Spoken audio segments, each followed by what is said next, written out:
Welcome at a boring history for sleep. Like, comments, and subscribe. Close your eyes. Imagine you are standing on the deck of a ship, 300 leagues south of anywhere. There are no sails on the horizon. There are no tracks in the sand. There is only the endless, heavy heave of the Southern Ocean, and a sky so vast and heavy it feels like a weighted blanket pressed against your chest. For millions of years, this was Earth's best kept secret. While empires rose and fell around the Mediterranean, while pyramids were carved out of the sun-baked desert, while great libraries burned and nations clashed in Europe and Asia, this land sat in absolute, unbroken silence. It was a world populated not by men, but by giants with feathers. Colossal birds 12 feet tall walked through misty, ancient ferns, looking down at valleys that had never heard the sound of a human footstep.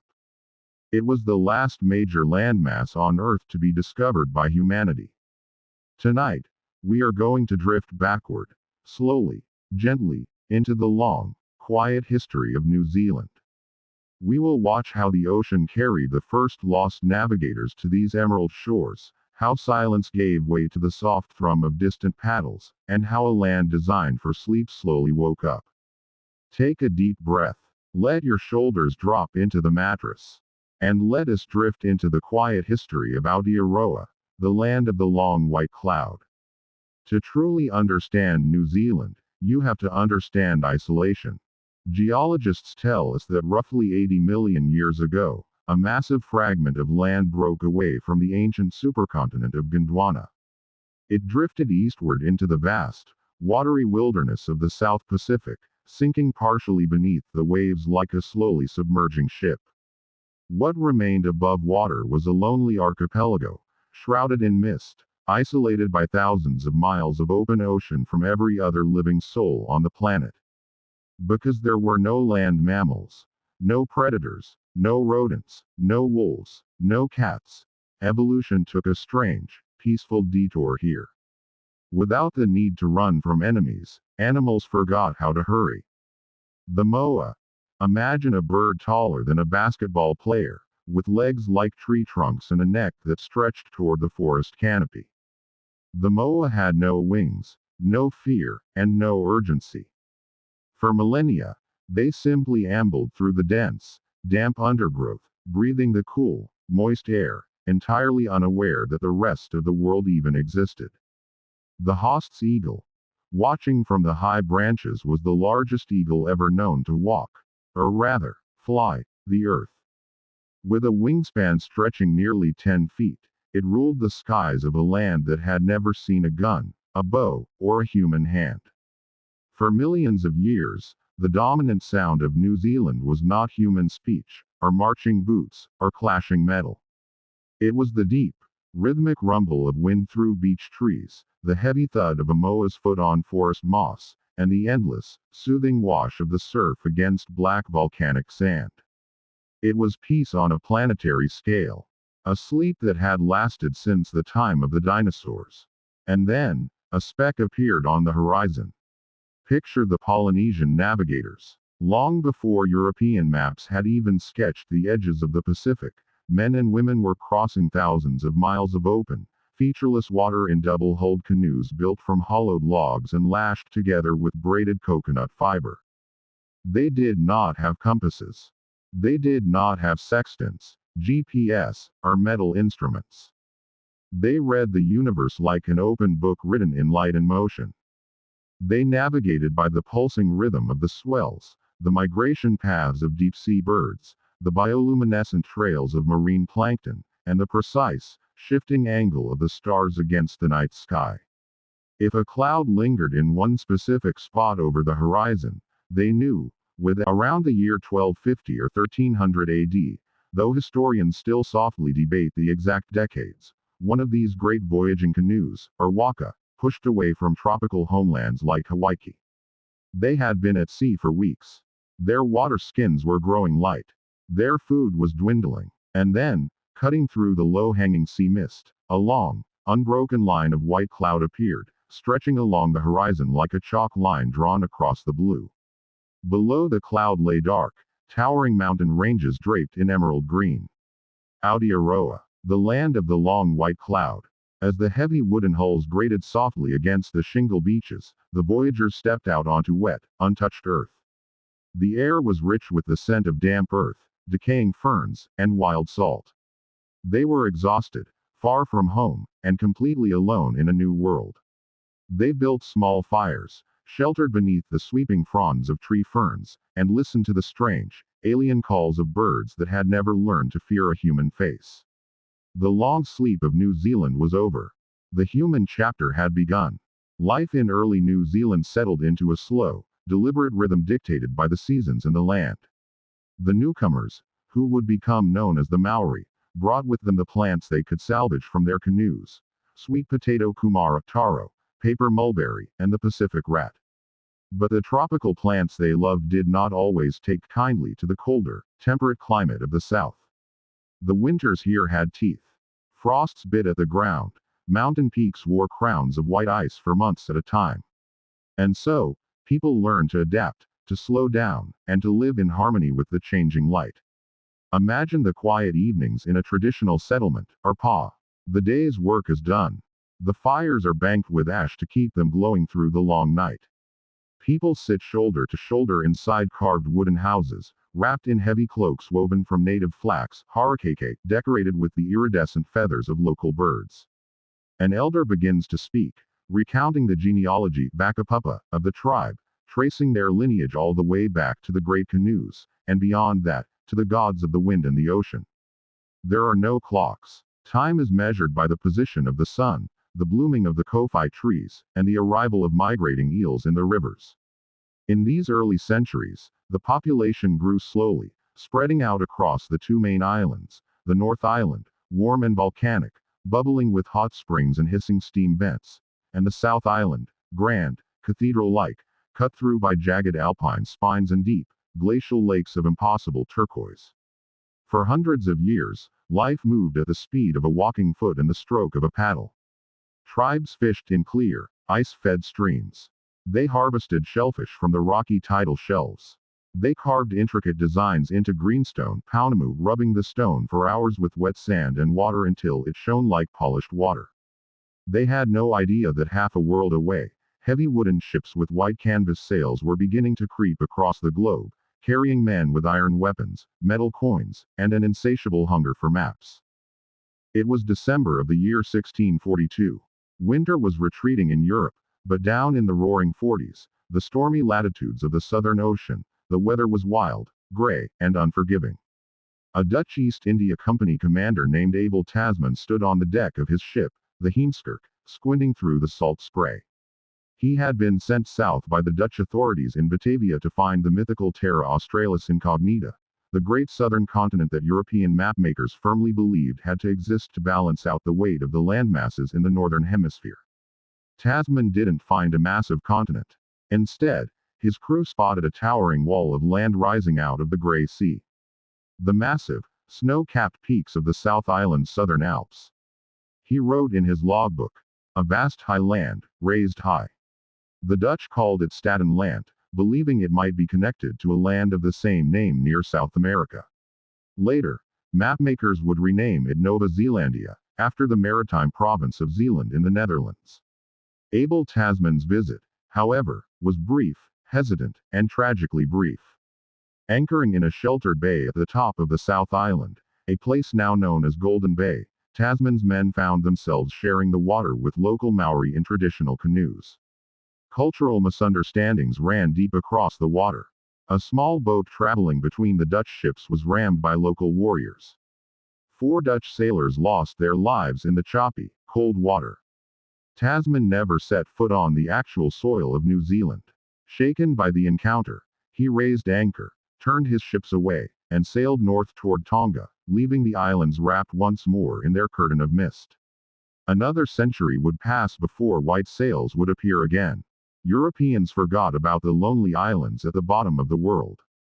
The moa were long gone, hunted to extinction in the centuries prior, but the forests still whispered, the rivers still ran pure to the sea, and the land rested, deep in its timeless, undisturbed quiet.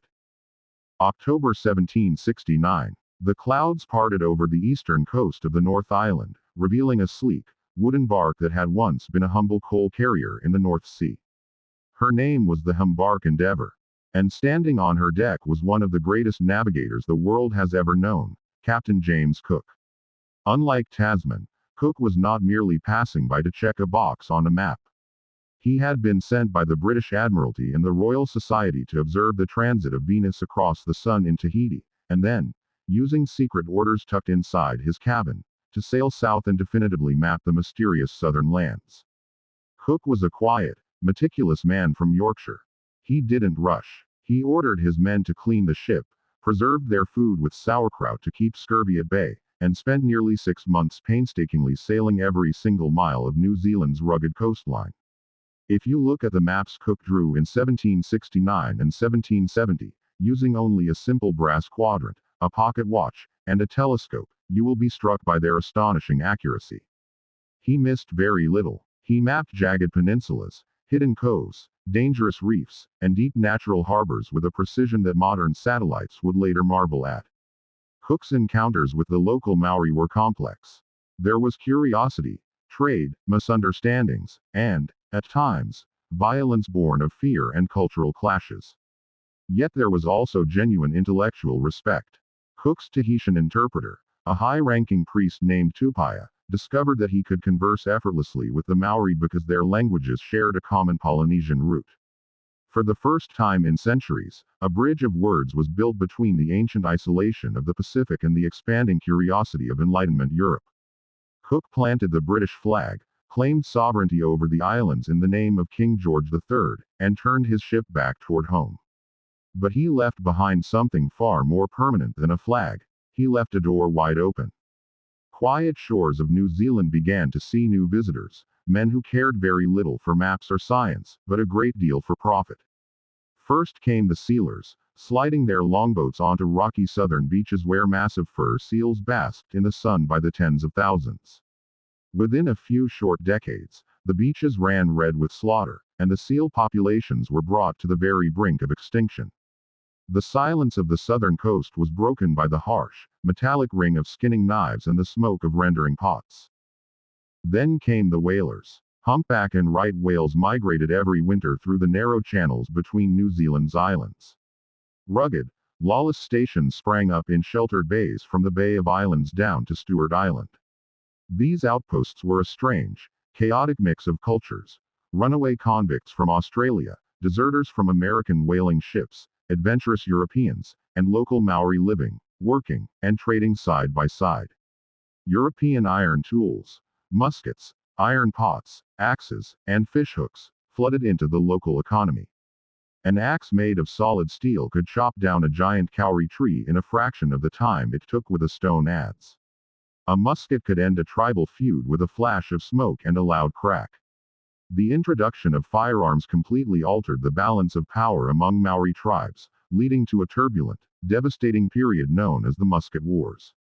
Across the Green Valleys, old scores were settled with new weapons, reshaping tribal boundaries and changing the human landscape forever. Yet, despite the noise, the smoke, and the sudden rush of global commerce, the vast majority of New Zealand remained untouched.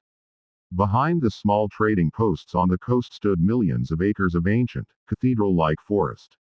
Trees that had stood since the Roman Empire still stretched their heavy branches toward the clouds, untouched by saw or axe. The night skies remained so dark and clear that the Milky Way looked like a spilled river of powdered silver across the heavens. The world was changing, yes. But New Zealand was still holding onto its deep, ancient soul. By the late 1830s, the chaotic frontier of whalers, escaped convicts, and land speculators in the north was becoming impossible to ignore. The British government realized they had to step in, not just to protect British subjects, but also to protect the indigenous population from total exploitation and lawlessness. On a warm, humid morning in February 1840, on the lawn beside the tranquil waters of the Waitangi River in the Bay of Islands, history paused to sign a piece of paper. It was called the Treaty of Waitangi. British representatives and hundreds of Maori chiefs, Rangatira, gathered under the shade of massive native trees. They debated, argued, and deliberated in the humid air. The treaty was drafted in two languages, English and Maori. It promised three things. It gave the British Crown governance over the land. It guaranteed Maori undisputed possession of their lands, forests, fisheries, and treasures. It granted Maori the rights and privileges of British subjects. As the chiefs stepped forward one by one to make their marks, some signing their names in shaky English script, others drawing the intricate curves of their facial tattoos tamoko upon the parchment, a new nation was quietly born. It was an imperfect agreement. Words translated from English to Maori did not always carry the exact same legal weight.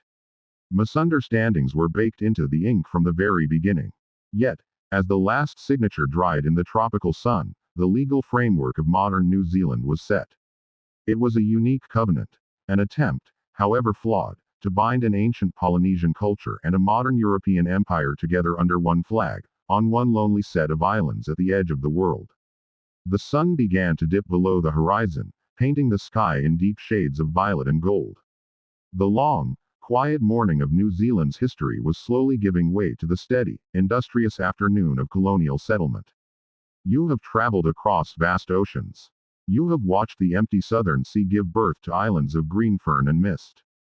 You have heard the soft splash of the waka paddles breaking the water, the crackle of ancient campfires, and the distant cry of the southern night birds. The land is quiet now. The forests are dark and still. The southern stars are wheeling slowly across the velvet sky above the snow-capped peaks of the Alps. Let your breath slow down. Let the weight of the day melt away into the mattress. You are safe. You are warm. Take a slow, deep breath. Let your mind drift back across the vast, dark expanse of the South Pacific. Now, the calendar turns. The year is no longer the time of quiet exploration and scattered coastal trading posts. The 19th century is unfolding. Across the world, iron engines are roaring, factories are filling the air with coal smoke, and cities are expanding like concrete weeds. Yet, down at the bottom of the world, New Zealand is staging a different kind of revolution. It is a quiet revolution of timber and wool, of gold hidden in freezing mountain rivers, and of steamships carving white foam into the blue Pacific. It is the story of how a wild, sleeping wilderness slowly transformed into a peaceful home for dreamers, farmers, and seekers. Settle back. Pull your blankets a little higher. Let the noise of your day fade away into nothingness, and let us continue our gentle journey into the heart of New Zealand. Imagine the landscape of New Zealand in the middle of the 1840s. Outside the tiny, muddy settlements of Auckland, Wellington, and Nelson, the land was a towering, impenetrable wall of green. Native forests of kauri, rimu, and totara stretched from the mountain ridges right down to the crashing surf. Trees so wide that 20 men holding hands could barely circle their trunks stood like ancient pillars holding up the sky. To the European settlers arriving on crowded immigrant ships after months at sea, it was both breathtakingly beautiful and intensely overwhelming. If they were going to build homes, farms, and towns, that great green wall had to come down. Picture the scene in a misty dawn clearing. The rhythmic, heavy swing of the double-bitted axe against resin-scented bark. The sharp, cracking echo of wood straining under pressure, followed by a thunderous groan that shook the earth as a giant tree crashed into the ferns. The slow, patient work of oxen straining against leather harnesses, hauling heavy logs through thick mud. It was hard, relentless, back-breaking labor. There were no bulldozers, no hydraulic cranes, no electric saws. There was only muscle, sweat, iron, and time. Yet, as the forests were cleared in the valleys, something remarkable happened to the rolling hills. British clover, rye grass, and English pasture seeds were scattered across the turned earth. Within a few short seasons, the rugged, native landscape began to take on a familiar, comforting look, resembling the rolling green hills of Devon or Yorkshire, but framed by towering, jagged mountains that reminded everyone they were still a million miles from home. Millions of sheep arrived on the decks of cargo ships. Merino sheep, with their heavy, woolly coats, were driven up into the high country of the South Island, into the wide, stony river valleys beneath the shadow of the southern Alps. Life for the high country shepherd was a masterclass in solitude. Weeks would pass without seeing another human face. A shepherd might live in a small stone hut perched on a ridge, watching thousands of white dots move slowly across the golden tussock grass, listening only to the whistle of the mountain wind and the distant, lonely bark of a working dog. It was quiet. It was demanding. And it laid the foundation for an economy built. When the muddy water washed away, the bottom of the pan glittered with tiny, heavy yellow flakes. Gold. Within weeks, the news leaked out. And the great southern gold rush began. Ships dropped anchor in Dunedin Harbor, disgorging thousands of hopeful men from Australia, California, China, and Britain. They dropped their tools, packed their rucksacks, and marched inland across boggy tracks and freezing mountain passes. Imagine the Otago goldfields in the dead of winter. Canvas tent cities springing up overnight in freezing river gorges, glowing with the amber light of campfires against the snow. The steady, unyielding sound of thousands of picks striking slate and gravel from dawn until dusk. The freezing mist clinging to the canvas roofs while men slept shoulder to shoulder on beds of dry tussock grass, dreaming of striking it rich. Towns like Queenstown and Aotearoa were born in a frantic blur of wooden shanties, saloons, and supply stores. Chinese miners, facing heavy taxes and deep cultural prejudice, formed tight-knit communities, working abandoned claims with incredible patience, washing river gravel over and over again to extract every last speck of gold. And yet, just as quickly as it flared up, the fever began to fade. The easy gold was scooped from the riverbeds within a decade.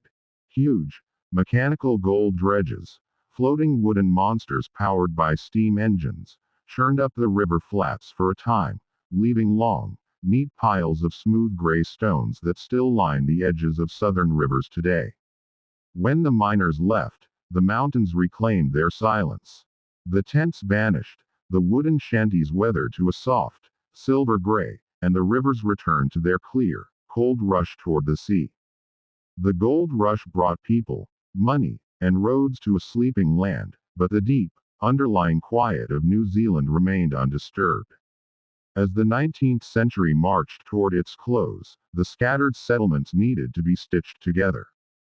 Before the railways, traveling from one side of the country to the other meant weeks on horseback through muddy tracks, or perilous voyages on small coastal steamers battered by unpredictable ocean swells. So, the government embarked on a grand, ambitious dream, laying iron tracks across impossible terrain. Picture the engineers in the 1870s and 1880s staring at the central plateau of the North Island, a wild, desolate landscape of active volcanoes, steep ravines, and thick, tangled bush. They didn't give up. They built the North Island main trunk railway line. It took decades of sweat and engineering genius. Workers tunneled through solid rock by candlelight, built towering steel viaducts that spanned dizzying river gorges, and laid wooden sleepers across steaming volcanic plains. When the line was finally completed in 1908, a passenger could board a train in Auckland and step off in Wellington a day later, having crossed an entire country through a window of glass. Imagine sitting on that train as it chugs slowly up a steep mountain pass at dusk. The rhythmic clack clack, clack clack of the steel wheels beneath your seat. The warm, comforting smell of coal smoke and hot iron drifting in through the open window. Looking out into the twilight as the dark shapes of ancient beech forests and smoking volcanic peaks slide silently past in the gathering gloom. Inside the passenger carriage, people nod off to sleep, wrapped in wool blankets, licked by the steady, hypnotic motion of the train rolling south through the night. New Zealand was shrinking, but it was doing so with a quiet, graceful dignity. While the farmers cleared the land and the trains crossed the mountains, New Zealand was quietly pioneering something else entirely, something that would echo around the world. Because life on the frontier required every single person to pull their weight, regardless of gender, social hierarchies began to soften. Women worked alongside men on isolated farms, shearing sheep, tending gardens, and keeping frontier households running against incredible odds. In September 1893, after years of passionate petitions, marches, and debates led by visionary figures like Kate Shepherd, New Zealand made history. It became the first self governing country in the entire world where all women were granted the right to vote in parliamentary elections. There were no riots, no violent revolutions, no dramatic upheavals. It happened through quiet perseverance, reasoned argument, and a collective belief in fairness. A few years later, the nation introduced old age pensions, set up industrial arbitration courts to prevent bitter strikes, and began building state houses for working families. It earned a reputation across the globe as a social laboratory, a peaceful, progressive corner of the planet where ordinary people could live secure, comfortable lives, shielded from the crushing inequalities of the old industrial world in Europe. The air here felt cleaner. The social distance between rich and poor felt narrower. People walked down unpaved main streets in small country towns, greeted their neighbors by name, and left their doors unlocked at night. The spirit of the land was seeping into the soul of its people, steady, egalitarian, calm, and deeply grounded. Move forward now into the 20th and 21st centuries. The world outside changed with terrifying speed. Wars broke out across oceans, shaking empires to their foundations. Technology raced from steam engines to jet aircraft, from telegraph wires to digital screens that light up our faces in the dark. Yet, somehow, New Zealand managed to preserve its sanctuary like quality. If you travel through the country today, you can still feel the ancient ghost of that original silence. Drive south down State Highway 1 through the Canterbury Plains, and you will see endless checkerboards of green pasture stretching away to the snowy, jagged wall of the Southern Alps, which sit glowing pink and gold in the evening light. Walk through the rainforests of Fiordland, where waterfalls tumble thousands of feet down sheer granite cliffs into ink-black waters, and you will hear moss dripping with moisture in a silence so pure your ears will ring. Sit on a deserted black sand beach on the wild west coast of the North Island as the sun sinks into the Tasman Sea, painting the sky in deep indigo and burnt orange, while the waves roll in with a slow, heavy, hypnotic heartbeat. Nothing here hurries. The kauri trees take 1,000 years to reach their full, majestic height. The greenstone rivers polish their smooth stones over centuries of steady flow. The white clouds drift lazily across a sky that has watched over this lonely piece of earth since long before history had a name. Think of all the hands that have touched this land. Think of the ancient Polynesian voyagers who looked out across thousands of miles of empty blue water and trusted their lives to the stars. Think of the Maori chiefs who sat beneath the trees at Waitangi, writing a fragile contract for the future. Think of the lonely shepherds on the high country hills, the gold prospectors washing river gravel in the freezing dawn, and the passengers dozing off to the steady rhythm of the night train climbing through the volcanic passes. They are all part of the long, quiet awakening of New Zealand. And now, the story belongs to you. You have crossed the oceans. You have walked through the ancient fern forests, climbed the golden mountain ranges, and listened to the steady, timeless heartbeat of the earth. The day is done. The noise of the world is locked outside your door. Your breathing is slow and deep. Your body is heavy, warm, and entirely relaxed against the mattress. Let the mountains hold you. Let the gentle southern rain wash away every remaining thought. Let the long white cloud cover you in a blanket of absolute peace. Close your eyes. Sleep deeply. Good night. Disclaimer: while the historical accounts detailed here are grounded in rigorous research, we have integrated AI generated imagery to provide a vivid window into the past. Please note that these visuals are intended as creative interpretation rather than precise historical documentation. Our primary objective is to offer an engaging, immersive educational journey through history.